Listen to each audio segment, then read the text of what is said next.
Another edition of the Willy Bragg Show, folks. It is that time of the month where I co-host with Miss Jimi Sunderland, and we discuss the various issues of the day from either a serious or a comedic perspective. And that's what we do every month. So, how are you doing today, Jimi?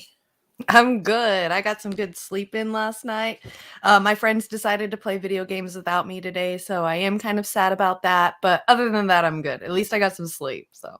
Oh, okay. Well, yeah, I just got up a little while ago, freshened up, had dinner, and here I am. Have some leftover food from last night. Usual ham and all the trimmings and all of that. So, oh, did you celebrate Easter yesterday? One day earlier. I mean, I just decided since I was off last night, decided to do it one day earlier, and then had leftovers today. Yeah. Because I have to go to work tonight. Okay, that makes sense. My kid's too old. She doesn't want to do any of the Easter stuff anymore, so we didn't do anything today. Oh, that's all right. That's okay. That's what it's for, to relax too. So exactly. Yeah, either spend time with the family or do whatever, or just to have time for yourself. Yep. Yeah, that's what we did. Yeah. So that's what's going on. So hell yeah. Let's see, and of course, let's see. I need to make an announcement real quick about the Assange event on Tuesday for everybody, and I'll probably make it a bit before the night's up. Let me find that. Real quick, and if I can go ahead and right there. I think that's it. Yeah, that's it. Okay, let me go ahead and make that announcement for everybody here. All right, let's see. Okay, there we go. Yeah, on add to the stream. Yes, on Tuesday, on April the 11th, I believe it is Tuesday the 11th. I believe, yeah, it is the 11th. On Tuesday the 11th, there will be at the Department of Justice action for Assange. Basically, 4 years ago, he was arrested, and Misty Winston decided to hold the event on a Tuesday because I guess it's symbolic for the day he was arrested, as opposed to doing it on the weekend prior or the weekend afterwards. And so probably won't be as many people showing up at the event at the Department of Justice, but suffice to say, I think I understand where she's coming from, that it would send a powerful message. So, right. Yeah. So if anybody is there in the DC area or they can make it, it's between 4 p.m. and 6 p.m. I would, but I can't make it, unfortunately. So, so there's that. And I guess we should come up with the very first story at hand. You and Warren played it last night on The Secret Show, and it's just a lot of it's what I've been dealing with since the year 2016. From a lot of people that I call shit libs, and some people get angry when I use the term shit lib, but I don't know what the hell I could call these people other than shit libs. Somebody says just for me to call them neo libs, but I feel like I'm respecting, even though it's a negative term, neoliberals, too respectful of a term to describe these people, because these people, their line of reasoning is just, they have no logic about them.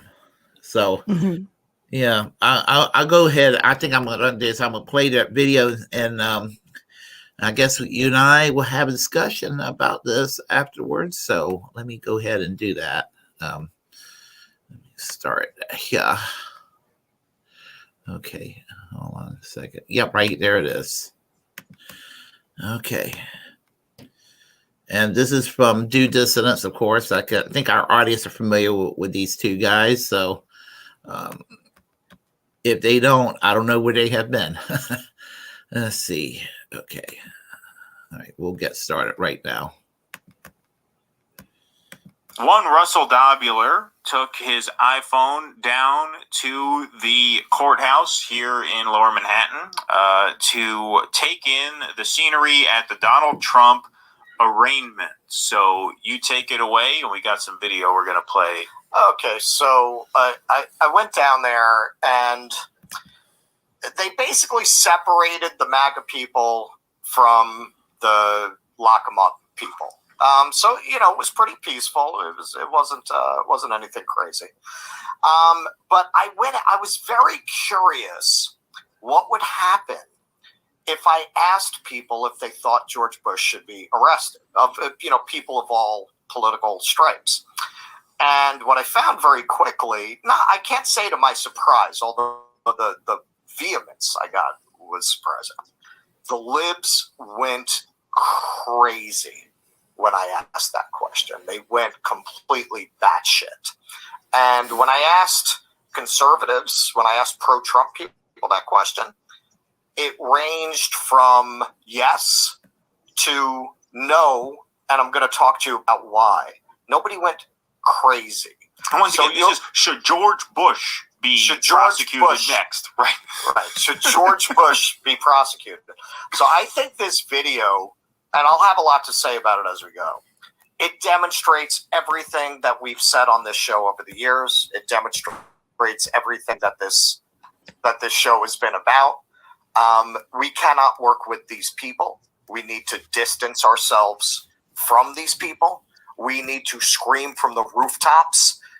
They're not with us. We didn't come to the party with them. They're not with us. They're not with us. So you'll see why as we go. So do you think he'll be found guilty? If justice is served, he sure will be. For this and all the other crimes that he's accused of. So do you think we should arrest George Bush next? Why? What's this whataboutism? That doesn't make any sense. Well, but should we? I mean, if we're going to hold people accountable. You know better than that? You don't think we should? I'm not going to be baited by you. I don't care what you think. Okay, so you don't think we should arrest George Bush for war crimes? Let's arrest George W. Bush. Yeah, that's right. Okay. What do you think? Do you feel that he should be arrested? If a grand jury of average New Yorkers indicts him, then he should be arrested. Exactly. Well, Michelle Obama called her partner in crime. Oh, you're going on for a black woman now. Of course. So do you think that's why? You have to demonize the black woman trying to get a point of pride. So if you criticize Candace Owens, you're a white supremacist? What if you criticize Candace Owens? Whereas Candace Owens is a potential. Right. What if you?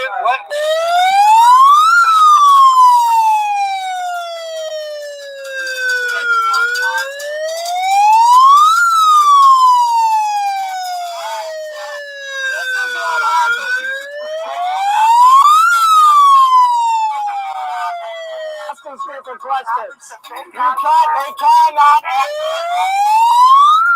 Well, this is a public place. I can do whatever I want. I'm just going to ask you to take a step back. Well, you have no right to do that. Yes, I do. No, you don't. You're in my space, and I'm going to ask you. You're in my space. I'm not in your space. Get out of our space. I asked if we should arrest George Bush. They went crazy. I guess they like George Bush. All right, let me just pause for a second. You realize how just like non-hostile the question was, and immediately, immediately, berserk. Nuts. Yeah, it went berserk. Like you didn't ask berserk. It's not like you had a MAGA hat on and you were there to troll them, or that you posed the question in a trolling way, or even that I asked, should they arrest Obama? Like you still shouldn't act like a demented 3-year-old, but you could. That's baiting, right? Like clearly they're liberal people, Democrats, right? It should be so easy. Yes. Right, that's of course. Instead, they qualify it. Well, if a grand jury finds him and that he's George Bush, just say yes. Right. We don't know anything. It's that simple. We don't know anything. So we'll defer to a grand jury because we know absolutely nothing of what we're talking about. We have no real reason why we're here. That's what they kept coming back to. Well, if a grand jury indicts him, they could not simply say, yes, George Bush is guilty of war crimes and he should be arrested.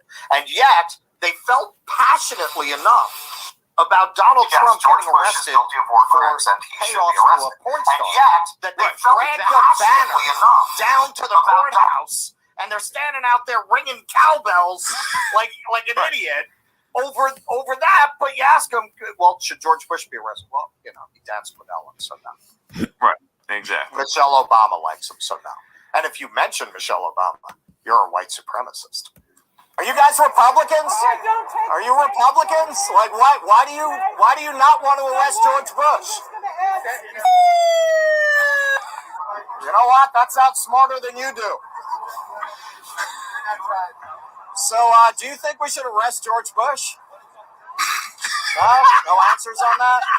You don't know if we should arrest George Bush? That's like a You're not Coen sure? Brothers character. Michelle Obama called him her partner in crime. I think she was saying, let's arrest him.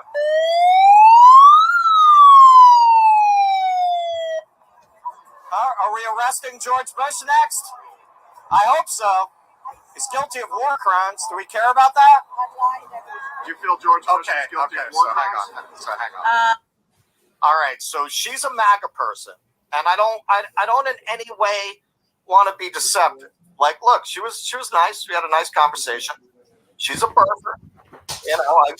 We're gonna drop the unedited versions of this, so you'll see for yourself what the whole conversation was. But I want to be clear. Like, I don't agree with her on a lot of things. We were talking about, she believed in birtherism and all of this kind of stuff. But she also believed that all of these people should be locked up. The Clintons, the Bushes, and the whole system is too corrupt to be redeemed, and we should start over again. So who can you deal with? This woman who doesn't freak out when I tell her I came out of the Bernie movement, as you'll see later. She didn't go nuts. She didn't pull out a cowbell. She didn't lose her mind when I told her I came out of the Bernie movement. She didn't lose her shit. So look, if you're going to try to persuade people, you can't persuade people you can't talk to.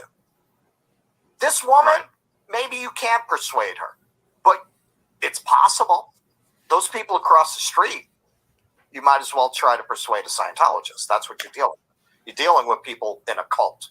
You're dealing with very damaged people with severe emotional problems, and that's why they're attracted to a movement and an ideology that emphasizes safe spaces and personal truth, because they don't have the confidence and they don't have the emotional stability to function in the world like adult human beings.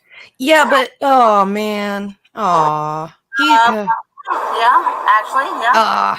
Dick Cheney. Oh, definitely. Do you pause it? So, can I ask you a question? Absolutely. Do you think we should arrest George Bush? Hold on. George Bush. Yes. Yes. Hey, I agree. Yeah, I mean, the two reactions were kind of far gone in between. Wouldn't you agree? Yeah, I mean, like, okay, so he's right. These people, like he said, the people across the street, the ones with the rainbow flags and stuff, he's right. They're damaged. They're traumatized. They're unconfident. You have to think about it. They've had generations of being beaten down while other people, other minorities are being lifted up and being in the spotlight. Like, now it's their turn to be in the spotlight, and they don't know what to do with themselves. So, like, I come from a place where I am now in a headspace of real, like, trying to see different other perspectives. I come from a headspace of understanding, like, the blue dog voters that are part of the LGBTQ community. And there is a prejudice in them. There is an otherization when it comes to people who are not in, that community. They kind of other us, call us normies and stuff, and there is a prejudice against us. But like I said last night on Warren Show, I think that, if you look at it from an outsider's perspective, like, what Russell did was all right. It was great. Like, asking these questions, they need to be asked, especially with that community as well. But I feel like with that prejudice of that community comes like stereotyping and judging, but a book by its cover. So they see this older white gentleman, coming up to them with a microphone, they're going to automatically assume that he's a conservative, automatically. So you've got to like familiarize yourselves with them. Let them know, like, hey, I'm on your side. I'm not against you. I'm on your team. We're, I want to be able to ask these kinds of questions. Give them, that kind of a safe space to where they can be vulnerable and open up about how they feel. So there can be an open dialogue instead of just this automatic close off. Here's the video. Let's, say that, they're a waste of time and we can't help them and stuff. That to me is like you Russell, you just said that they're traumatized, they're unconfident. Like, why don't we empathize with that instead of sticking a microphone in their face and saying, should George Bush be murdered or be arrested too? Like there's a way to go about it. Yeah, well, I think I didn't necessarily think that the people he was interviewing were LGBTQ, even though there was a rainbow flag. I think rainbow flag sometimes represents. Like the man of color with the horn, he definitely is gay. Yeah, the woman that told him, the person that told him to step back, and he's like, I can stand wherever I want, and that person said that is a part of the L. So there were quite a few people there that were a part of the LGBTQ community. Okay, because I just assumed that maybe one person might have been LGBTQ and the others. I mean, not that it matters one way or the other from where I stand, but I just sort of figured that they were part of the broader liberal movement, and and that's how I was looking at it. And right. Which there's a huge community of the LGBTQ community that are Democrats. I think everybody that I know that's trans is at least like 89% of them are Democrats. I mean, I know a couple of independents and stuff, but most of them are Democrats. So especially right now after what this year has been with the Republicans and what they've been doing. So they're definitely Democrats. They're definitely, yeah, for sure. The one that I know pretty well is independent. On the left, it used to be a Democrat, but independent. She's been on the show a couple of times as a guest on my show in the past year and a half. But anyway, the activists, I just figured they were just broadly anti-Trump Democrats, and I think that to me. What I read out of this was this resistance mentality, the Trump derangement syndrome that exists on the progressive side. And when I say progressive, it's a broad umbrella of people who are Hillary Clinton supporters all the way to the Bernie Sanders supporters. Right. That whole movement. Just say that there's a way to go about it. There's a way to get to them. There's a way to reach out to them to get some open dialogue. And I just feel like the way that we're doing it isn't the right way. Now, I'm consistent. I would do the same thing, like I said in Warren's stream in our stream last night. I would do the same thing if skinheads, Nazis were, counter protesting a protest. I would do the same thing. Like, I don't believe in, your guys' superiority, but if you think that Trump doesn't deserve to be arrested, that's your opinion. It's valid. Then okay. We're on the same page. Your feelings are validated. Can we have an open dialogue now? What really boggles my mind is how George W. Bush has been rehabilitated above all else. Of course. And that just kills me when people 15 years ago and 20 years ago thought George W. Bush was correctly the scum of the earth, and all of a sudden, hey, he's not so bad these days. And when they're comparing him to Trump, and Trump is, I'm sorry, I'm going to say it. It sounds like I'm defending Trump. I'm not. Trump is a war criminal. Trump killed Qasem Soleimani in Iran. I mean, he tried to topple the government of Venezuela. He put basically Mitch McConnell and Mike Pence in charge of the economy while he went around making these stupid speeches for the past 4 years and all of that. So there was no change and there was no draining of the swamp that some of his ardent supporters claim. But really, he's not to the right of George W. Bush. George W. Bush was and still is the right, and people are going to get that with Ron DeSantis. They're going to get that Bush policy back, but they're going to get it with a Mitt Romney demeanor. I mean, and so the people on the right, some of the right wing MAGAs out there, that they're cheering Trump, ooh, USA, USA, and all of this crap. I mean, these folks. I mean, they're being taken for a ride by Trump, who's a charlatan, who's a grifter. But well, same with Bush, the left too. You know, those people with the rainbow flags are being, pushed off through MSNBC and CNN and the Hillary Clinton people and all of that too. So it's on both sides. That is true. That is true. But I will say this, that the only problem I have with Russell's video was the big problem I had. I understand the point he was trying to make, but he was trying to say that the people on the Trump side were all rational. And I have dealt with many conservatives in my part of the woods here in North Carolina over the years, and some of them are kind of reasonable, like he stated in the video, but I know many of them that would have their own cowbells and bullhorns at me, and they have drowned me out several times when trying to talk to them or be dismissed.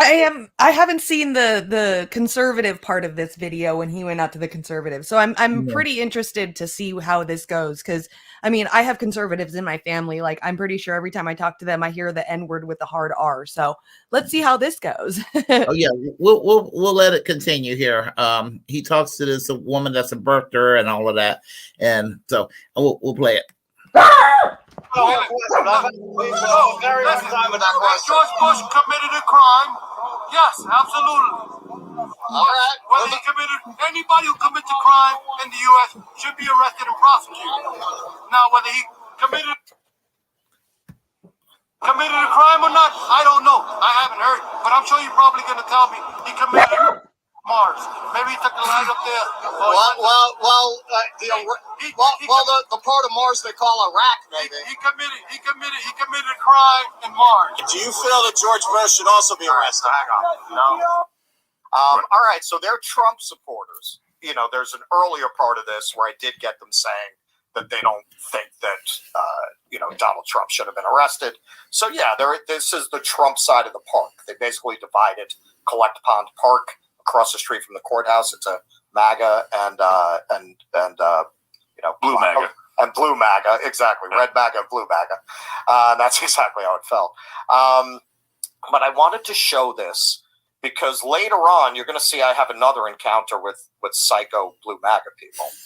And I want you to see, I didn't softball it with the conservatives. I talked to them the same way that I talked to the liberals, but they didn't lose their shit. They kept talking to me, even though I was challenging what they were saying. I wasn't challenging what they were saying in a dick way.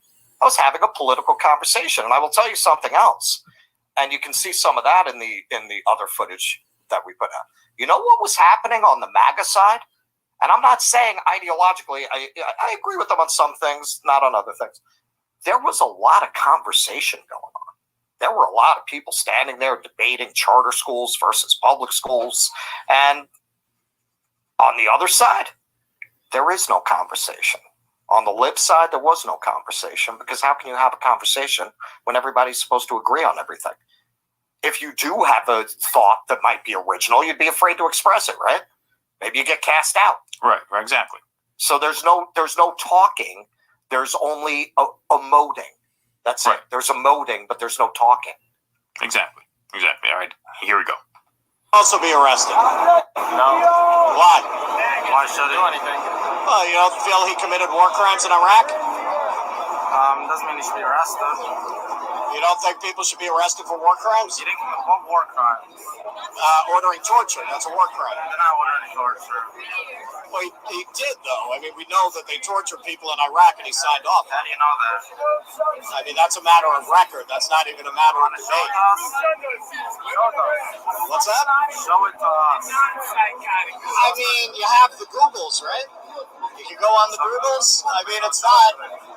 like we know, we have the pictures of the people being tortured in Iraq. Like, it's not even a question. Maybe they should go look at every single thing Obama did and try to arrest him also.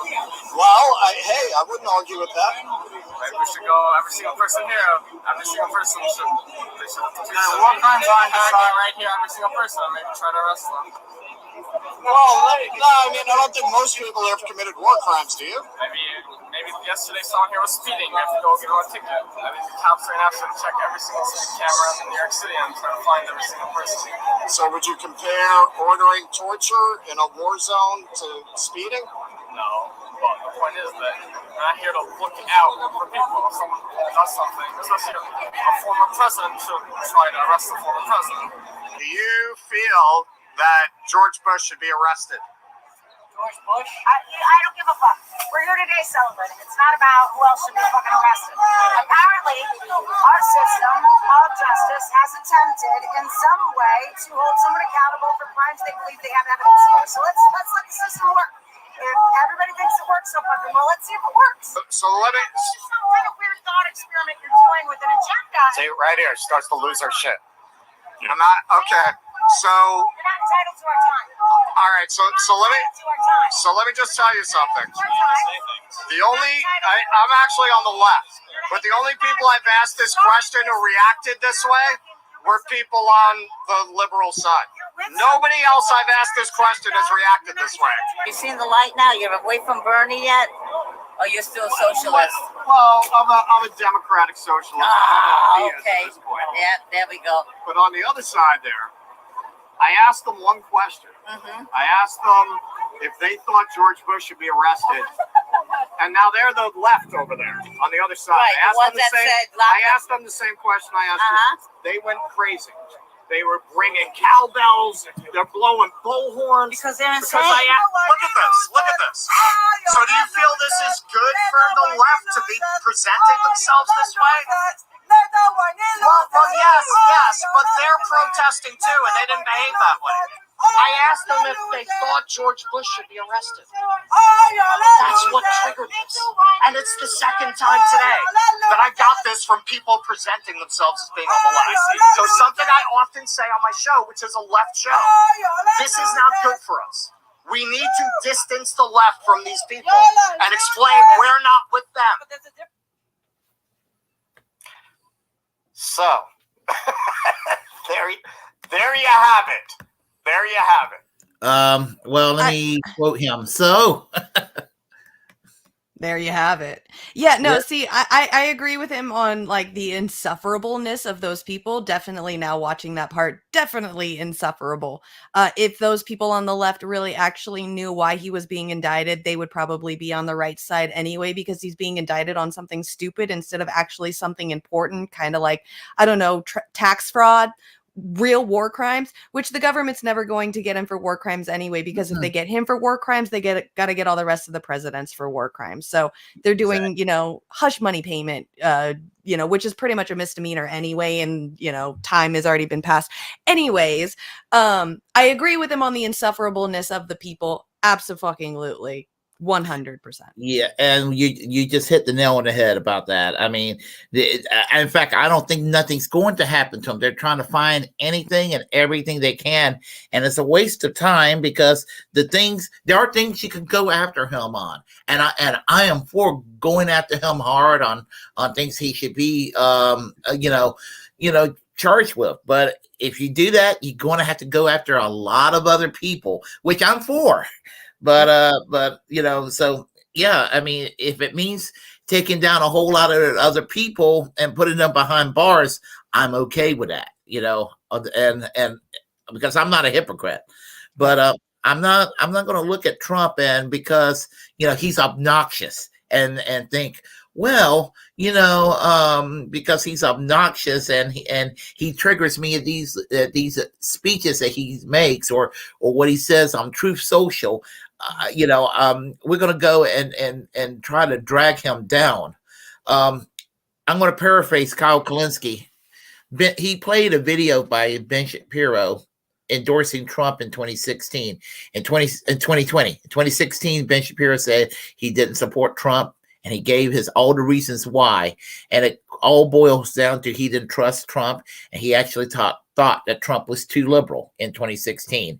In 2020, he became an enthusiastic supporter of Trump and stated all the reasons why he supported Trump in 2020.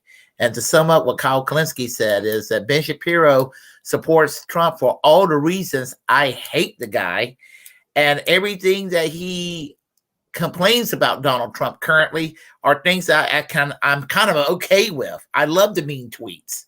And that's kind of where I am in that regard. I mean, the mean tweets are the things I'm offended at least by with Trump. Mm-hmm. Yeah, exactly. Yeah, his mean tweets are what makes me happy. I love that stuff. I wish more politicians would act like that. But yeah, I agree. Yeah, I just like, okay. I mean, as he's fucking over everybody, at least he made you laugh, I mean, I don't get a laugh out of George W. Bush. I don't think I'm going to get a laugh out of Ron DeSantis.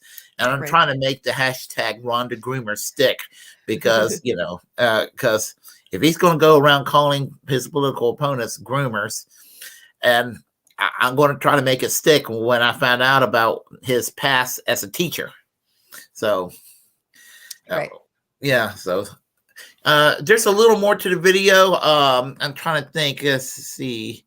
It's like maybe about 3 more minutes. If you want, we can watch that real quick, and then we'll get to the next story. You got it. All right. The MAGA people, and that guy, the blonde guy, he was willing to have a conversation. We talked for a long time, actually. And, he said to me at one point, he was like, well, why don't you go over there? I said, I spent most of my time over there. I just came over here. And nobody over there acted like this. Nobody. And he was like, yeah, but they're saying their stuff. I said, yeah, that's why I'm not one of them. But you can talk to them. They don't behave this way. They don't lose their shit on a question that theoretically should be, if you're supposed to be liberal, you should be able to knock that one right out of the park. That's an easy one. Right? Of course. It's not even a gotcha question. It's not even a controversial question. Right. They lose it because they are so brainwashed by the media that they consume. Like George Bush now is on their side, right? That's how they see him. He dances with Ellen. Michelle gives him a hug, and so he's one of them. So as soon as you say that, it's a challenge to them. Now, this is what I want to point out finally before we really get into this discussion. So we've covered a couple of worker actions over the time that we've done this show. And let's take a look at the crowds there. Let's take a look at the crowds. And, so this is a compilation of, or I should say a combination, really, because it's of 2 different events. The railroad worker event outside Grand Central Station, and then the Whitney Museum. The Whitney Museum. All right, so first is going to be the Grand Central. All right, so let's take a look. Yep. Let's take a look. All right, so who do you not see there? Who do you not see there? Do you see any of those fucking people there? Do you see any people who look like those people there? Do you see any people with those kinds of banners there? They're so into justice. They want justice. They're not here for these people. When you see these railroad workers having a demonstration, you don't see any of those fucking people show up to support them.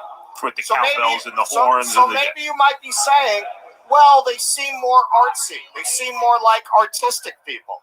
Do you see them here? This is the Whitney. These are the workers at the Whitney Museum striking for fair wages. Look at the crowd. Do you see any of those motherfuckers?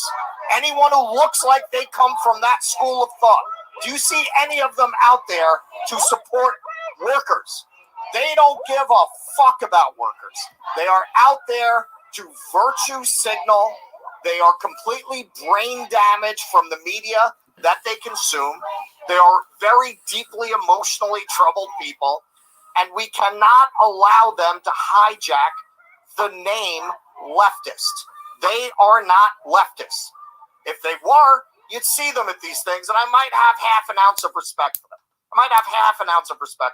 if you saw them at things like this, but you never will.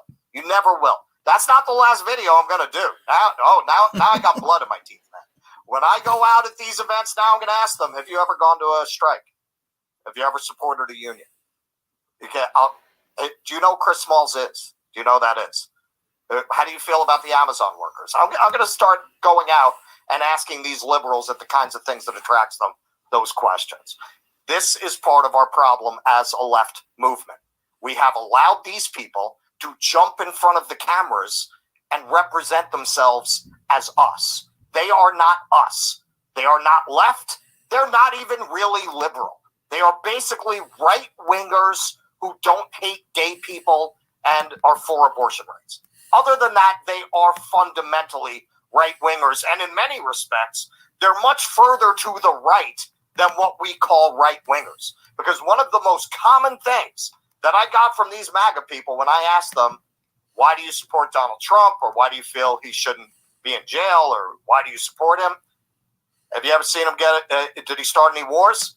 He didn't start any wars. As soon as Biden got in there, we're in war in Ukraine. So who's on the left? Who's on the right? Definitely not those people. They're not on the left. They're not any left that I recognize. And their behavior is so disgusting. It is so off-putting. You cannot overstate how damaging it is to any left movement to not make it clear in the public mind, these are not the left. We don't know who they are, but they're not with us. Please clap. Yeah. Okay. There we go. Yeah. As I said, one of the reasons I like this show, Due Dissidence, is they represent the left, or articulate the left as I was familiar with the left always, and so just. And I have to say something. Russell has a way of keeping it real, doesn't he?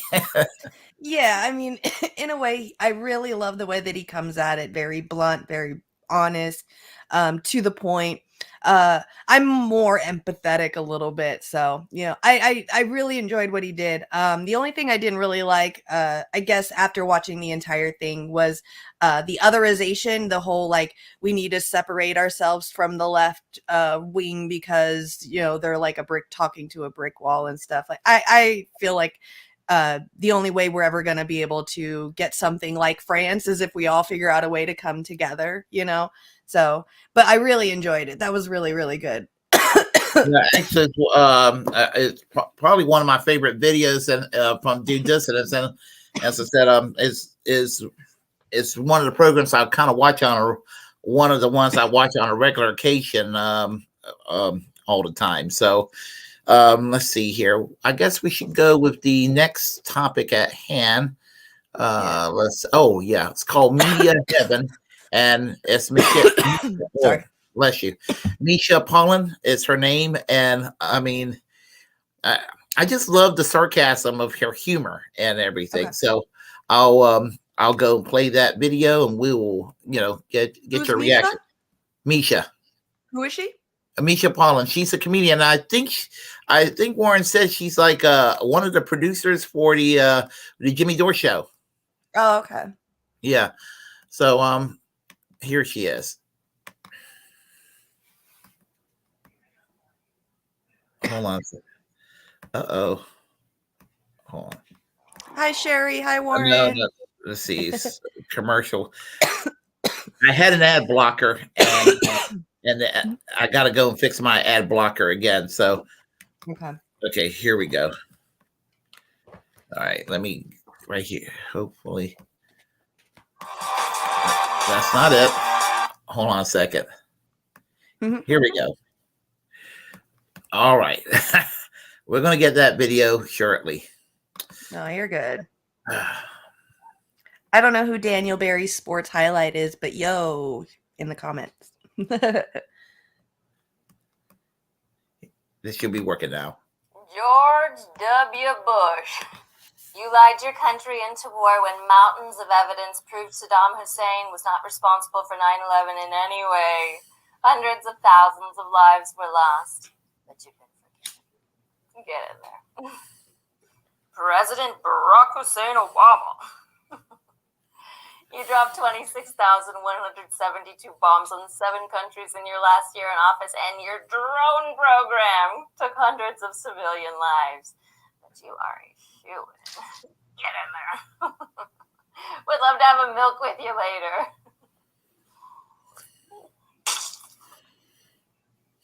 Donald Trump? How dare you float in like that? You get out of here. Oh, President Joseph Robert Biden. You mandated a medical procedure, left hundreds of U.S. citizens and thousands of Afghan allies behind enemy lines, and you groped women. Get in there. I'm just kidding. You just seen your face. Am I going? I just cracked up the first time I saw that. Yeah, she's I guess she's sort of substituting for St. Peter's in heaven and all the former presidents, just everybody gets in there except for Trump. Right. Yeah. And there it goes. Yeah. I just thought that was kind of cute, that sketch. So all right, and I guess the next thing we'll talk about is David Pakman being attacked by Candace Owens and Donald Trump Jr. And it was over a tweet he put out after the Nashville shooting, and it was, it seems like there were people on the left that were a little all over the place about this whole incident with David Pakman, and I got my perspective too. So we'll go ahead and I'll tell you what, for the sake of time, we'll just speed that one up a little bit. Let's see. Okay. All right. So we had a shooting in we had a shooting in Nashville the other day. There are 6 victims who are dead, 3 adults, 3 children. It was at an elementary school. Audrey Hale is the person who committed the shooting. She is transgender. The right is, of course, using this fact to fan the flames of hatred and make it seem like trans terrorism is a colossal issue that needs to be addressed, even though like 99.9% of shootings are not done by trans people. They just disregard that fact and come up with whatever examples they can of trans shooters and act like, see, we need to do something about this. And it's because this is the culture war, and this is what they do, and they want to make it seem like it's deranged and degenerate and evil and terrible and bad, and you're icky and wrong if you're trans or whatever. And so this is the angle they focus on. They don't focus on, for example, the fact that she was able to get 7 guns legally when she was on the record as having an emotional disorder, and her own family members said she shouldn't be able to have guns. They don't talk about that. They talk about the fact that she's trans. Okay, well, anyway, Candace Owens went through a list of what she described as the most horrific takes on the Nashville shooting. By the way, amazing, we may have found the first mass shooting that every right-wing commentator felt the need to comment on. Gee, I wonder if that's because the shooter was trans. Yep. I wonder. I mean, look, and I've experienced this too, where you'll have a shooting, and it's like you're doing prep for the show, and you're like, well, should we cover it? And it's like, I don't know. These have become so common that it's like, is it even really news at this point? If you have a mass shooting and like 3 people die, it's like, does that make the show? I don't know. And so we're all like desensitized to it. But the fact that this one was done by a trans person means they could hammer away on one of their pet issues. Transness is wrong and bad. And so they all decided, let's talk about it. So anyway, she gets to one of the takes that she thinks is the most horrific. And it happens to be from David. So let's see her fake outrage and see what David Pakman said and we'll react. Let's talk about anti-Christian bigotry that's taking place. Well, we found out the children, the 9-year-olds that were shot to death at an elementary school were Christian. So this was a good opportunity for David Pakman to issue this tweet. He wrote, very surprising that there would be a mass shooting at a Christian school, given that lack of prayer is often blamed for these horrible events. Is it possible they weren't praying enough or correctly, despite being a Christian school? Oh, gosh. Sorry about that. She ate. Yeah. I have. Let me skip this. Okay, good. What were you saying? No, go ahead. Okay, let me finish that. I hate defending David Pakman, but he ain't lying. The hatred that I'm feeling in this moment for this individual. I have no words for David Pakman. Could you imagine waking up and learning that 9-year-olds had been slaughtered and shot? And what you think the right thing to do is to make a joke about the fact that they're also Christians and they pray. And maybe they just weren't praying the right way at this Christian school. She's so dense. She's so dense, it's unbelievable. Candace, the point that he's making is to mock you guys, because after every single mass shooting, every Republican politician in the country and every right-wing commentator is out there within the first 5 hours saying, oh, thoughts and prayers. Oh, we give you our thoughts and our prayers. We give you our thoughts and prayers. And it's become a bit of a meme, a bit of a joke, that like the most we can muster up after another mass slaughter fest is some thoughts and some prayers, which is basically like coming out saying, I'll hope that this doesn't happen again. That's what I'll do. I'll say, man, I really hope this doesn't happen again, but am I going to actually do anything about it? No, of course not. Am I actually going to support any legislation that could change this? No, of course not. So what he's doing is mocking the people who actively have no solutions and are part of the problem in many ways. When they come out and say thoughts and prayers, that's all I'm going to offer you is thoughts and prayers. Not legislation, not gun reform, thoughts and prayers. And so point he's making is, hey, isn't it ironic? If you guys seem to think thoughts and prayers are always the answer, it's the best solution, it's the best way to react to this stuff, it's the best way to prevent the next one, well, isn't that weird? There was a shooting at a Christian school. So it seems like prayers are not necessarily the thing that's actually going to save lives when it comes to this issue. Now is it?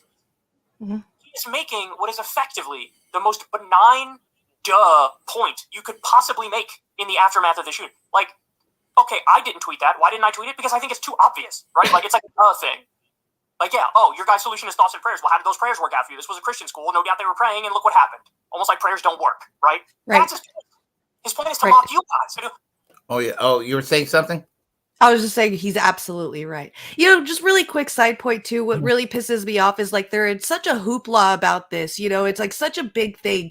But I swear to you that very same week, 39 people at the border, immigrants at the border died because they were being starved, lit their rooms on fire to protest, and the police officers locked their doors with them still, with the inmates, or not even inmates, the immigrants inside the building, and 39 people died. But we're in a hoopla about not belittling the fact that, you know, 3 kids died, but still, like, this is such the big thing, you know, and we're all in a fight about how horrible trans people are and all this stuff because 3 trans people in history have done mass shooting when the cops let 39 people die at the border. Like, it's just, there's so much distraction and hoopla about things, and like the way that the left-right culture pick and chooses what they want to argue about and turns that into the mainstream news when there's so much worse things that are happening.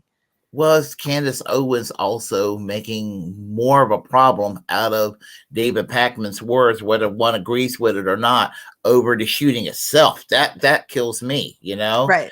I mean, David Pakman's words is of little consequence compared to the 7 people that died at the event. Right. I'm not saying that to criticize them. I'm saying nobody's words, positive or negative, is anything compared to the event itself. Right. Yeah, and so to me, I just look at her as trying to pick and choose a culture war thing. The only issue I have with this, what he's saying is, they don't just offer thoughts and prayers. They blame the left every time it happens. They'll find ways. It's like, well, if the left let us have more guns, this wouldn't be a problem. It will be something like that. Or, you know, God's angry with us because they let them LGBTQers get married, and the trans people can be trans or something like that. Right. I mean, don't sit there and blame that.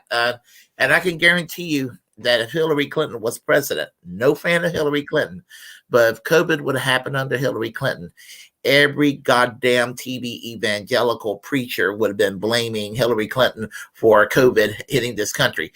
Now nobody blames the man in church. I'm not saying that Trump is at fault for COVID, but but this is what they would do to make a partisan culture war out of anything.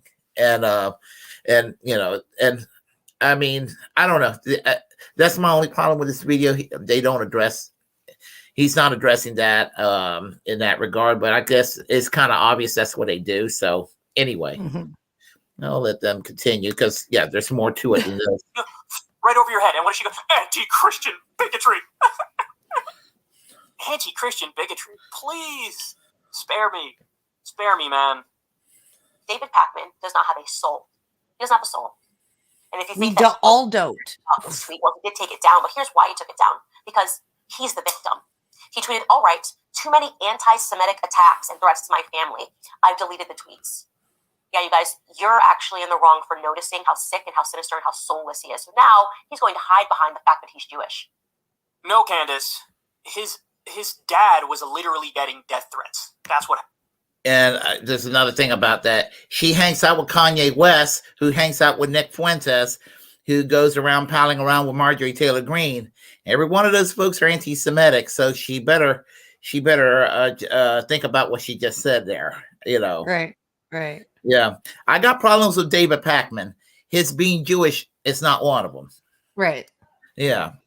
And that's what these right wingers do as well. They send out death threats. Yeah, Stormy gets death threats all the goddamn time. It's ridiculous how many death threats she gets. It's true what they do. Like they threaten to kill people. It's wild. They do. And like, how do you like, what do you expect from that? You know, like you there's no other reason but to be scared because these guys are like gun hoarders who, claim the Second Amendment and think that they should be able to take over the government and all this stuff. So yeah, like, of course, you're going to think that they're going to be able to get you. Absolutely.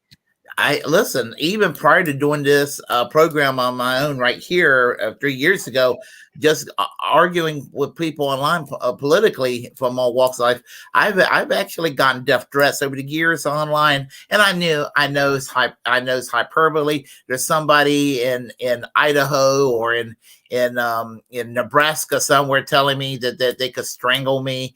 I had somebody in Israel telling me that I needed to be wrapped in barbed wire because I support Meretz, which is a pro-Palestinian political party in Israel, and that's bad enough for me to be wrapped in barbed wire. I was literally told that years ago.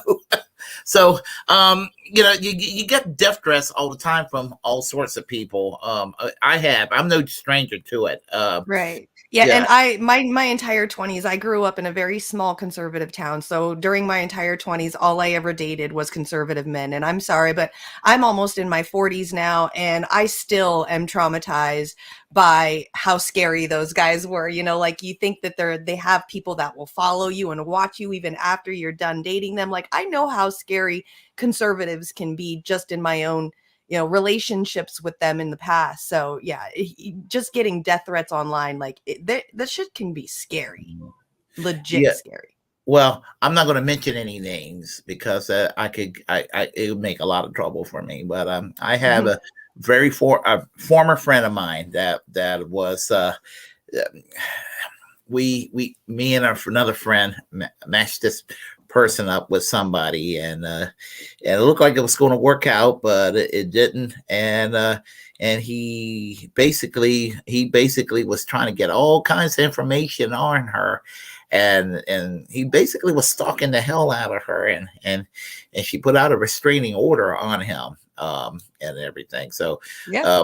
It was just I have 2 restraining orders on 2 exes. They're conservatives. This is how they think. They think that the laws don't abide to them, that they're higher than the law, and it's crazy. This rugged individualism mentality in America. It's wild. Well, this person at that point was turning right wing. He used to be a liberal, but he was one of those liberals in the 1990s that turned right wing. So and as I said, I won't mention any names, but he's kind of a fairly well-known person nationally. I'll tell you after the program is over who this person is, but I don't want to say it on the air because I might get. No, that's fine. Yeah, no, but it just goes to show the seriousness of these death threats. Like, of course he's gonna, I don't want to defend David Pakman, but of course he's gonna take down this, this tweet because of the death threats. Like, it feels serious. I so totally believe David Pakman.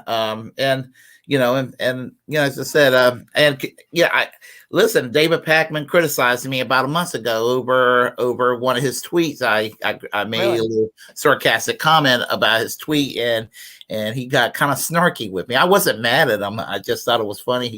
He just went took the time to get kind of snarky and snippy back with me. So, but anyway, I'll let Kyle continue. Yeah. And so that's why he deleted the tweet, because he didn't want his dad, who has nothing to do with any of this, to continue to get death threats. That's what he's saying there. And that is the case. His dad was getting death threats. So, not that he's playing the victim, it's that he's saying, hey, my benign, obvious commentary is now leading to an insane backlash. These anti-Semitic tweets that he allegedly received, he's just going to delete the tweet so he doesn't have to deal with any consequences for his immoral behavior online. I thought I had seen it all. Did you know that there is a natural method to regrow teeth? And oh, gums? God. Only 3% I'm so of the sorry about population that. Even knows about. There we go. His immoral behavior online. A very obvious political point that is non-controversial to anybody with a brain is immorality and anti-Christian bigotry. Unbelievable. Again, I think the most important point here is we finally found a mass shooting that every pundit on the right is talking about. It just happens to be because the shooter was trans, but all it takes to get them to actually care about mass shootings is to have some minority figure carry out the mass shooting. If it's just another lonely, awkward white dude, young white guy, they'll go back to yawning in the face of a mass shooting, and they'll go back to offering thoughts and prayers. By the way, just wait for it, man. There's going to be many takes now. All of a sudden, all the pro-gun, Second Amendment stuff, all that will be out the window, and they'll try to say trans people should not be allowed to own weapons. I'm telling you, it's coming. It is definitely coming. It is definitely coming. They wouldn't take the obvious position of, like, people with severe mental health issues shouldn't have guns, or people whose family members say they're a threat and they shouldn't have guns. They're going to go right to, like, trans people specifically shouldn't have guns. Because we have a trans terrorism problem because a whopping 3 or 4 mass shooters have been trans, whereas there's been tens of thousands of non-trans shooters. Anyway, you guys get the gist of it. Exactly what they're doing, too. By how fake the dialogue and the discourse is around this. And I love how David Pakman's benign reaction, just pointing out the obvious fact that the only thing you guys believe in is thoughts and prayers, how that led to a meltdown. I mean, by the way, also Don Jr. was on this too. Like, these people just fish the internet for things to get, like, super outraged by, and they misfire all the time. If you want to see me and Crystal Ball interview legends like Noam Chomsky, Cornel West. Don't know if he's going to say, you want to, so I will spare you on that. I don't remember if he said it there. No, I don't think on that one he does. But yeah, no, he's correct too, and that's what they're doing. They're going around calling them trans terrorists now. They have been all week. The one that really bothered me the most, oh my God, it really, like, I'm not even, like, on the side of the shooter or anything, but man, if you go onto Facebook, you can see just, like, the degeneracy in Facebook, especially on the conservative side with this whole thing. A friend of mine who's a conservative, who I'm still friends with on Facebook, who I've known since I was like 18 years old, posted a picture of the shooter dead on the ground, and right above it says, new pronouns are were, was. Are you fucking kidding me? Like, how could you even say something like you guys don't go out there and do that when it's, like the Colorado shooter or the, Parkland shooter. You don't do that with the killer at all. You go around and say, well, there's too much evil in this world and in America. So these kids are, confused and getting out of control and they need help. But yeah, it's so gross to me how these conservatives are treating this situation. Yeah, I have conservative friends and people that I associate with who are conservative, and it's all fine and dandy. But one of the reasons I created a new Facebook page is, I'm doing this channel here, and I'm not on my other Facebook channel that much anymore. So other Facebook page, and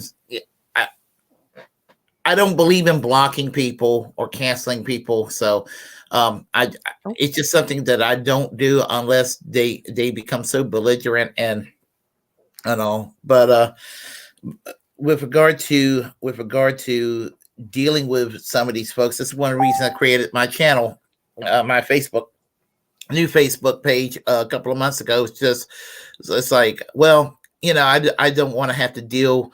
I'm doing this channel. I don't want to have to deal with these folks. I don't have the energy nor the time to do this. I need to do what I need to do. And, if they can come up, they want to come on my channel, they can. If they all they have to do is put in a Facebook request, but I'm not going to go out of my way to ask some of these people to come on board because I just don't want to have to deal with that crap. So, and I don't do safe spaces per se, but, I don't want to have to deal with the mindset that and exhaust myself of trying to argue with these people when it's like arguing against a brick wall sometimes because they don't see reason. Right. They're so blinded by their tribalism that they don't see reason. And I frankly I don't feel like sitting there having my blood pressure go through the roof fighting these assholes. I mean, I do. I got all day. I will never block anyone. I will argue in a comment section on Facebook with somebody for however long it takes until they block me. I don't even care. I will never block anyone, and I have all day long to spend. I just don't want to sit there type the same response over and over again. Same response on a keyboard over and over again, and that's happened several times. And I'm like, huh? I will. I don't give a fuck. I will literally spend all day arguing with someone. I don't care. I just got it was just mentally exhausting. So for me, yeah. So yeah, it does after a while, for sure. Yeah. So let's see what we can. Oh yeah, let's go with this story here. This is from System Update, Glenn Greenwald's System Update on the Restrict Act, and it shows how ignorant Lindsey Graham is. So we'll go ahead and play that, and we'll share a few words. Okay. All right. Uh-oh. Okay, come on. There you go.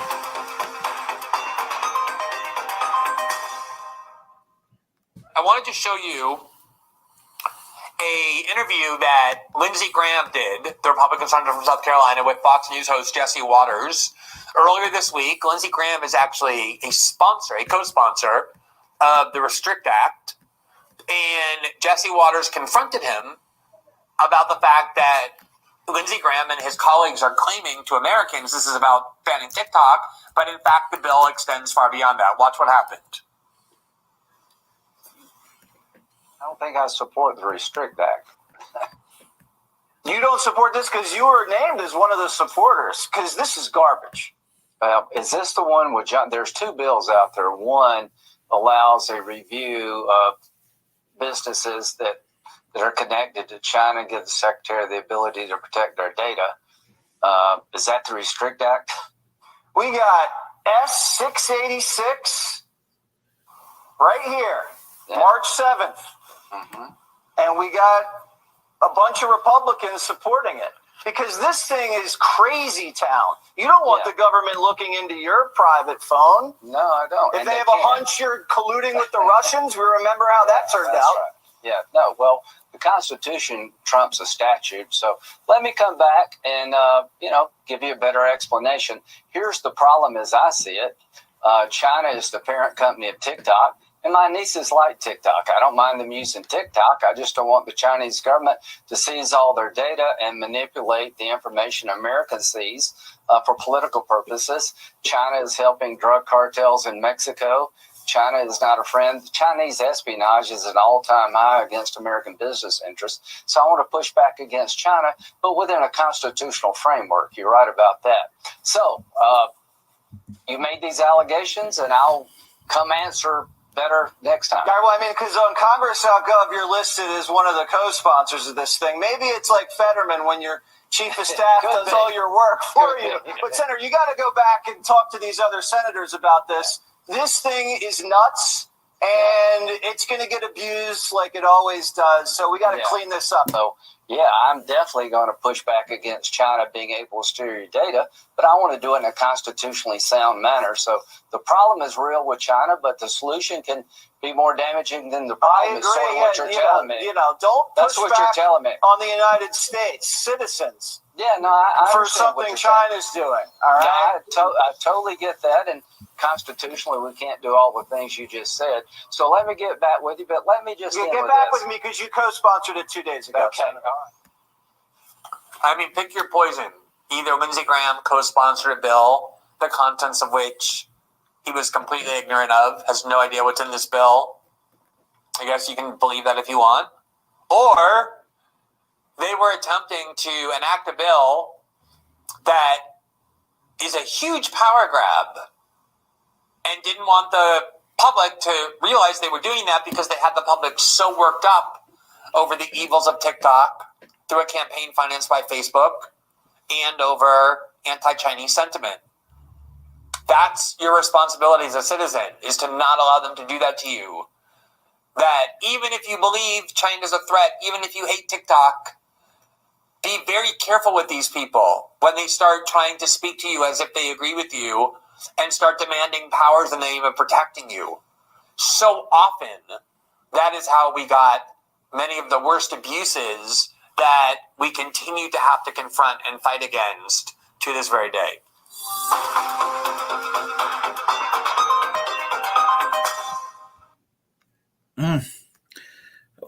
Lindsey Graham, what a genius, right? Yeah. I got two things to say about that. For one, where he mentioned right at the beginning about China's involved in like smuggling drugs with a drug cartel or something. There's a woman, a politician, I believe in Texas, just recently got arrested for buying pills and drugs and fentanyl and stuff from China and other places, other countries, to resell here in America. So it's not like we're not doing that too. So just that was point one. And then point two, it's really funny to see, okay, for one, just to see that, we're trying to stop China from taking our data when our government takes our data anyway. We're just trying to stop another country from being able to do it. But they spend so many times, so much every year from as long as I can remember to not be like China. We don't want to be like the Communist Party of China. But we are trying to ban other countries' apps from being able to be used here in our country, which is what China does. You go to China, and if it's an app from another country, like any kind of phone mobile app, you're not allowed to use it. You have to use like a China-approved apps there, which is kind of sounding like what we're trying to do here in America. But you don't hear any of the politicians even mentioning that. Mm-hmm.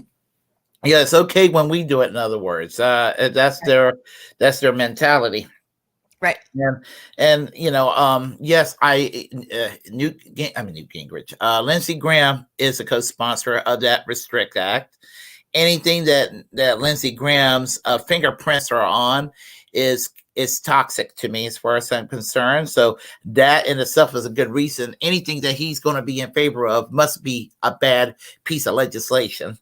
And how hypocritical people are when it comes to Lindsey Graham. Garland Nixon makes a joke, and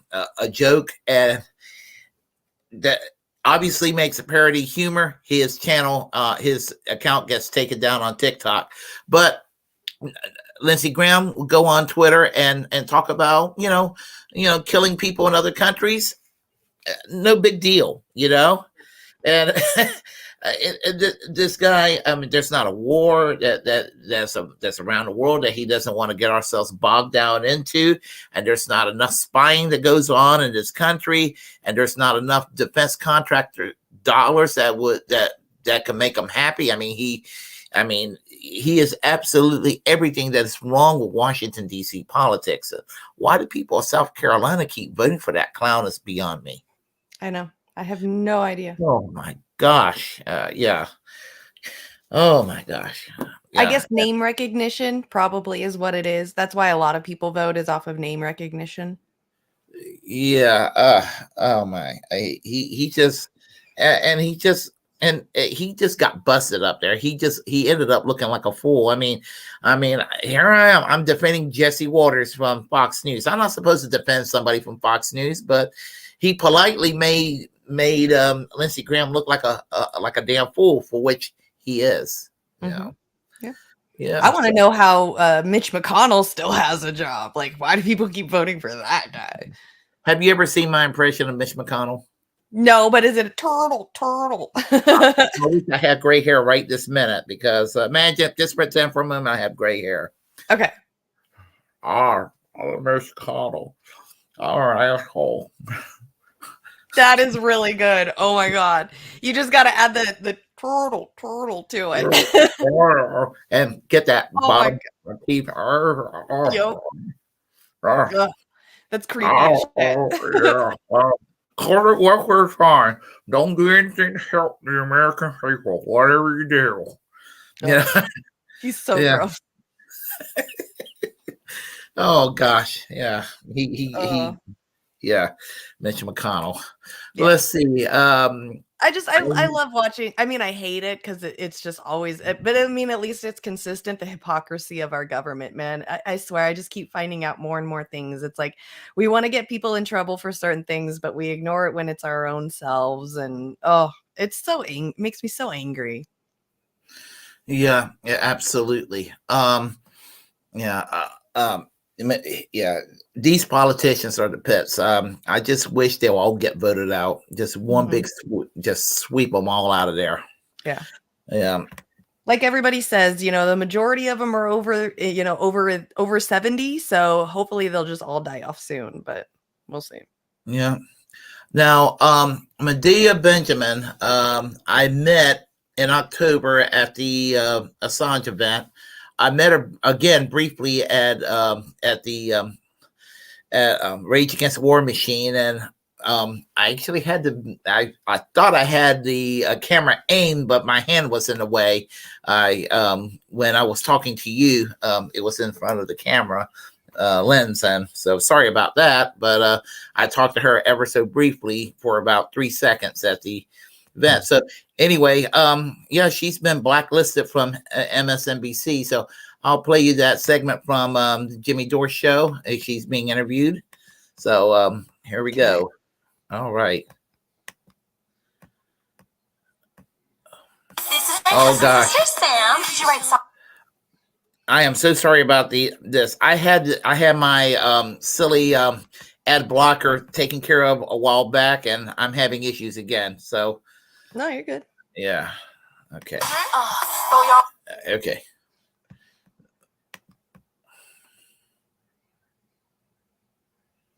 We have special guests with us right now. A 50-year veteran of the movement for social justice, Medea Benjamin is the co-founder of the woman-led peace group Code Pink and the co-founder of the human rights group Global Exchange. She has also written 10 books, including her most recent, co-authored with Nicholas Davies, titled War in Ukraine, Making Sense of a Senseless Conflict. Please welcome to the show, Medea Benjamin. Hey, Jimmy, good to be on with you. It sure makes me sound old having done this for 50 years, but I guess that's the way it is. Yeah, I mean, I would shave a couple of those years off my bio if I was you. Yeah, except, Vietnam is an important marker, and that was a long time ago. Oh, okay. So you started anti-war during the Vietnam War? Yeah, were you a little baby? Yes, I was born in 1965, so yes. Oh, you were a baby. No, I was in high school, and that kind of marked me. So, your government lies to you when you're young like that. It kind of sticks with you, especially when your friends are sent off to fight and die in a war that nobody knew what the heck it was for. Yeah, I guess 9/11, high school 9/11 over here. Deform you. Yeah. Well, I want to show, so people are familiar with what you're doing. I just want to remind people that you're the person who shows up when these warmongers are speaking in $5,000 suits and dulcet tones about slaughtering people for profit. because that's what it is. And so I'll just show people a little bit. This is you with the Secretary of State and Antony Blinken. The American people don't want to keep fueling a proxy war with Russia that could lead us to World War III or a nuclear holocaust. You're supposed to be a diplomat. Start negotiating. You know, if you don't like the Chinese proposal, where is your peace proposal? That's right. The American people want you to negotiate. Be a diplomat. Do your job now. So that's great. Everybody, it's really, it's exciting when you do that. People love to see you confront those people. I wonder so tell me what goes. We need to see more of that actually in this country. Her doing that. I mean, you know, yes. Yeah, dissenting voices in your own local community. Like, what's really going to get these politicians, at least in my brain, to at least start listening is if you are a constituent in that area. If you vote in that area and you're out there creating a ruckus like that during city halls, town halls, meetings, whatever it has to be, like, that's the way to get people to start listening, because your vote is important to them. So, if you can, like, say, hey, I'm a fellow, even if you're not, like, just say, I'm a fellow Democrat too. How dare you do this? I vote in your pool, and, I'm one of your constituents. Like, that's really where, it does a good job. And it's also really great to see Medea Benjamin out there doing some good work, because for a while I was worried there with the whole pink hat thing, shit livery stuff. I was a little worried about her, but she seems like she's back in action again too, which is cool. Yeah, well, yeah, I didn't know about her doing the pink hat thing. I make a lot of jokes about the pink pussy hat. And I did tell people that any limited, and make sure I'm making this clear, any limited goodwill that I had in 2016, meaning that, he got elected. Yeah, sure, he got elected. Let's see what he can do. Be open-minded, whatever. I wasn't about ready to put on a pink hat, pink pussy hat yet. But I told him that if he gets removed from office and Mike Pence become president, I will put the pink pussy hat on my head. Jesus. Figuratively speaking, of course. I just couldn't walk around with inner labias on top of my head. I'm just not cool with that. As I said, figuratively speaking. Yeah. I mean, Yeah. unless there's a woman attached to it, I don't want an inner labia on my, around me. It was just like, what a fashion statement from back then. I know, it's so weird. Yeah. So anyway, but hey, Snipe Hunter's in the audience. He says hi. Oh, hi. How you doing, Snipe Hunter?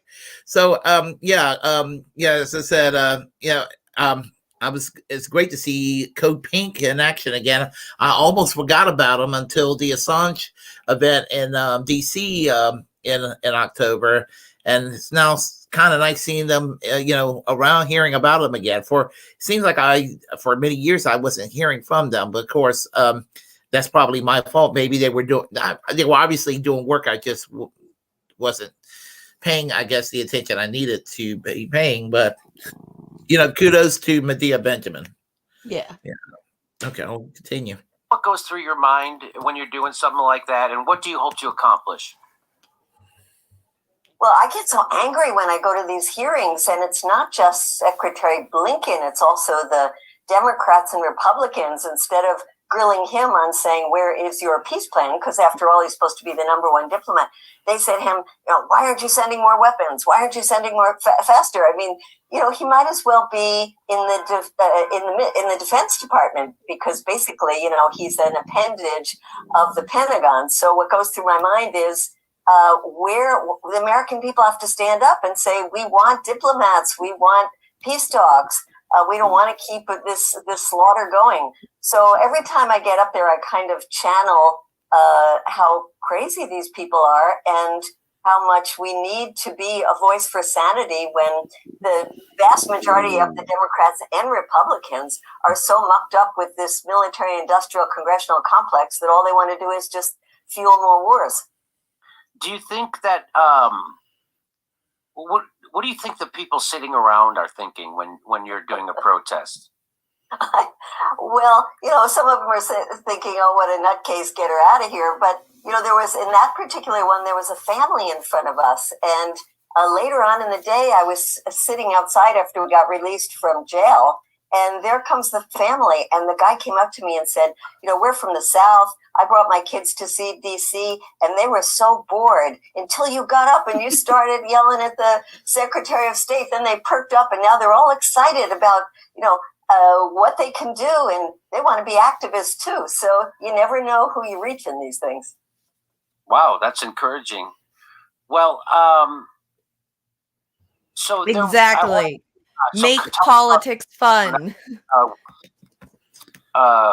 I agree. Make politics fun, and yeah, actually, she inspires some Southern kids to go into activism. That makes that even more base because what a fucking way to make politics fun for these kids. No wonder kids, for the last 50 years haven't gotten into politics is because of this stupid decorum shit that they always have in politics. Robert's rule of law and stuff. It's so dumb to me. Like, make it exciting for these kids to want to get involved, but that's the scheme, that's the chess. Make it unexcitable so that way they don't pay attention and these politicians can make deals behind closed doors, smoke-filled rooms. So she's doing the deed out there, making it fun for these kids again. Hell, they don't even do smoke-filled rooms anymore because everything is non-smoking. Touche. I just thought about that just now. True. But honestly, though, I mean,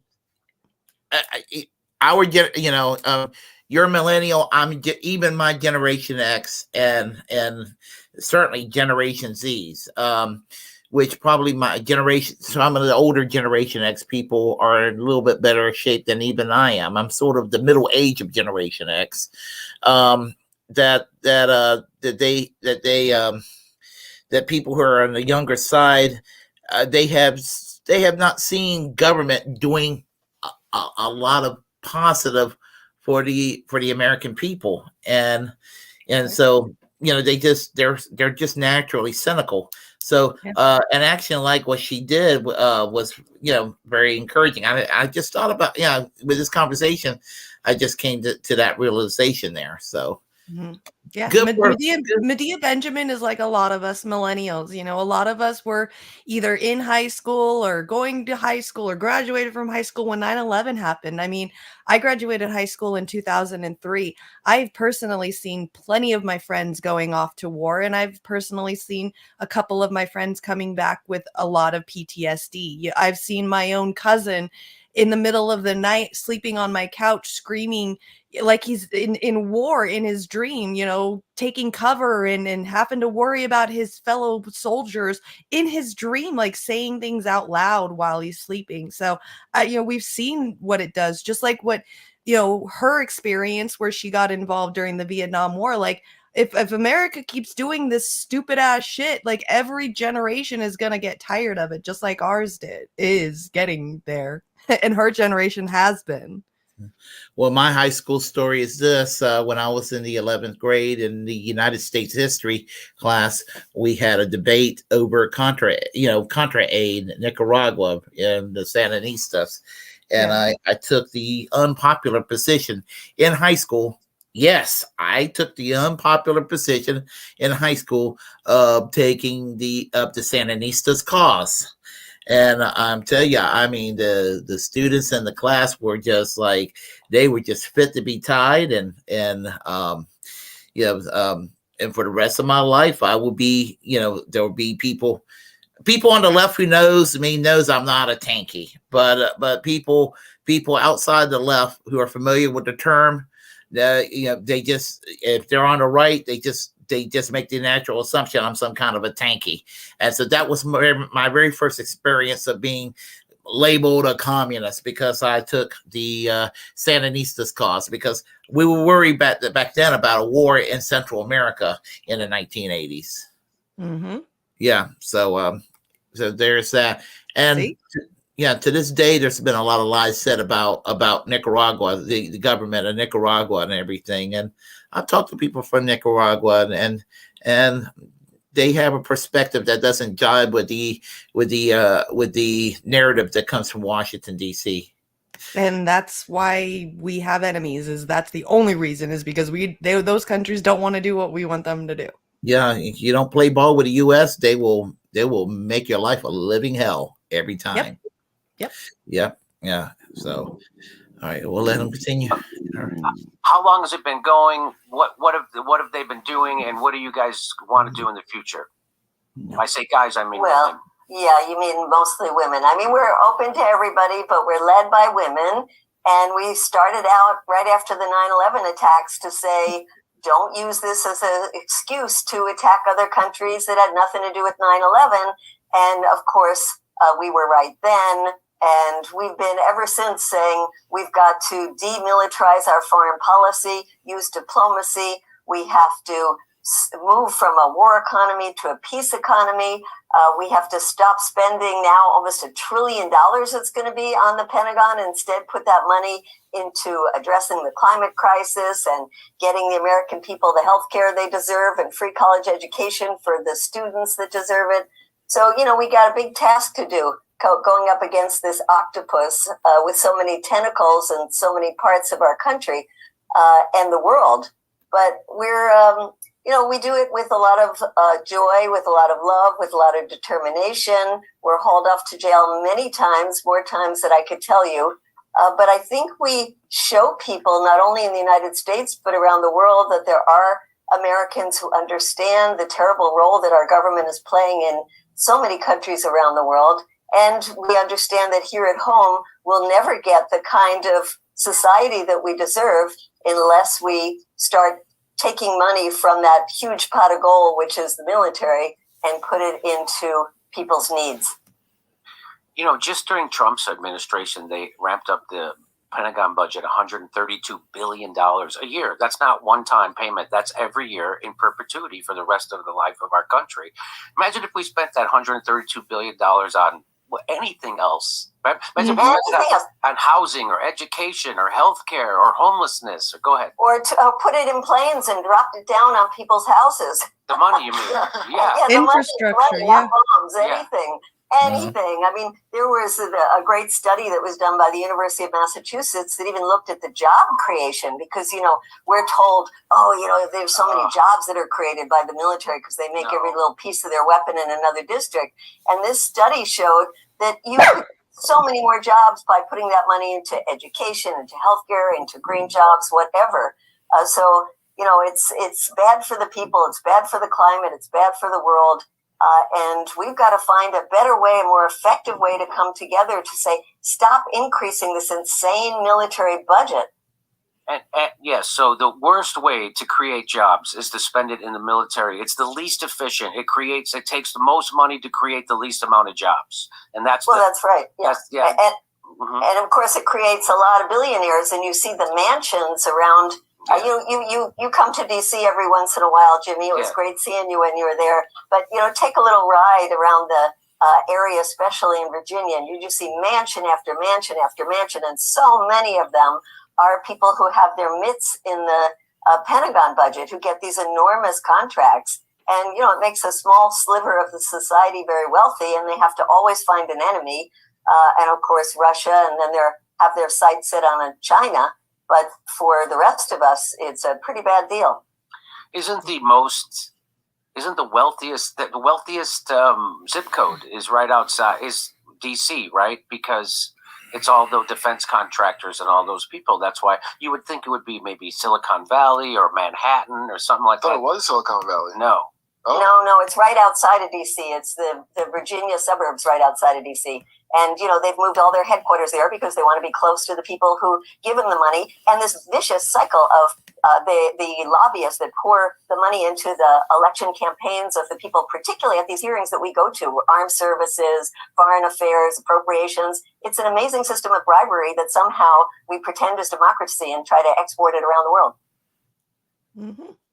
Oh, gosh. Tonight, the LAPD apprehended Barry Berkman. Why are you bringing up Buddy? So, yeah, I saw you in What's DC. even like more wild? Sorry. Code Pink didn't endorse it because they didn't. Oh, what were you saying?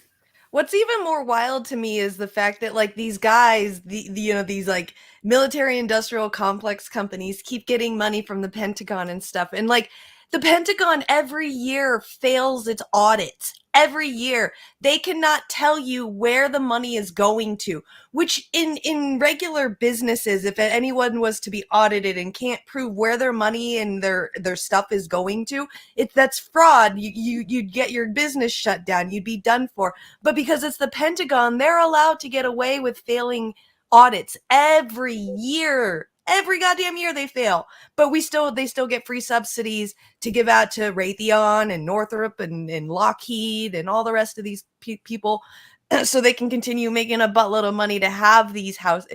Yeah, she's right. It's this continuous circle. It's such crap. Yeah, I mean it's ridiculous, and they're the one. It's the one entity that they do not vilify as far as wasteful spending. And, anything that helps what little the government do for the poor and the middle class. No, they're like, oh, we got to means test that, but they don't want to means test the military. I mean, the military, and we're not talking about the enlisted soldiers. We're talking about the equipment and things of that nature. No, I have no problem with a pay raise for the soldiers and better health benefits and housing. That part I'm with for the soldiers. But what I'm not for is getting us bogged down in every. But that's the thing, though, is that we can't even get like too empathetic on the soldiers. Like, yes, okay, they need better health care. Like, they need better post-war services, especially like VA, mental health and stuff like that.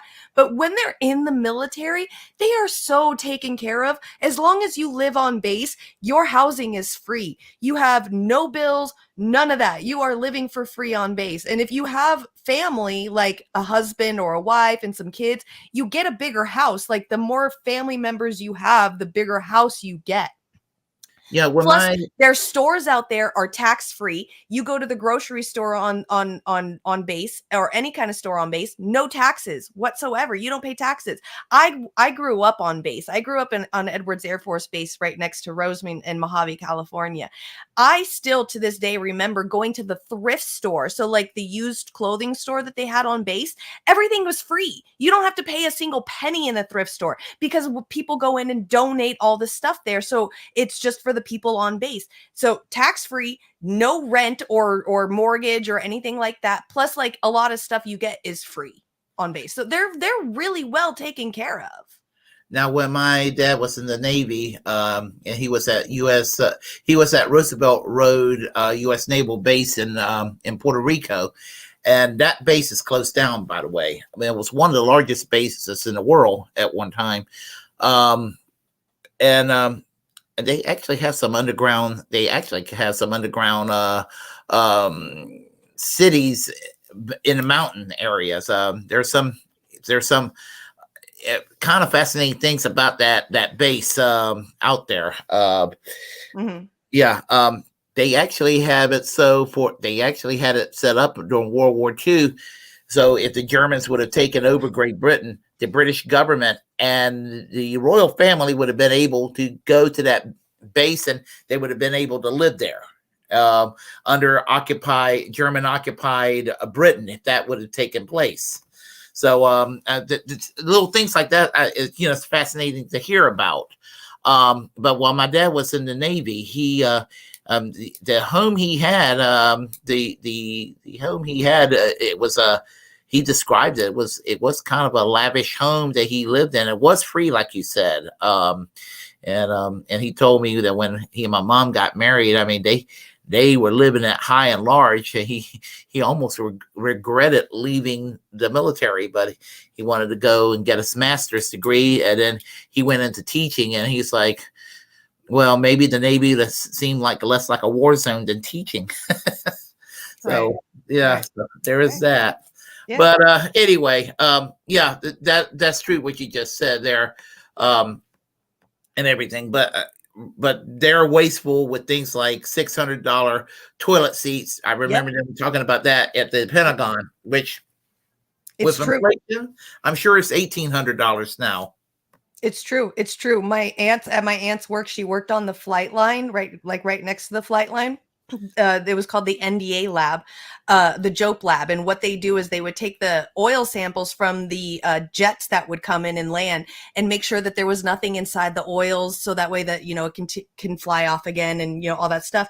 She, in the office, they had broken, I think it was like a wrench or something like that. Either a wrench or a screwdriver or something. It cost $2,000 to replace that. I'm like, bitch, you could go, I'm in high school, so I couldn't talk to my aunt like that. But in my head, I'm thinking, you could literally go to Home Depot and buy the same fucking thing for $4 right now. I don't understand why it costs $2,000 for a wrench.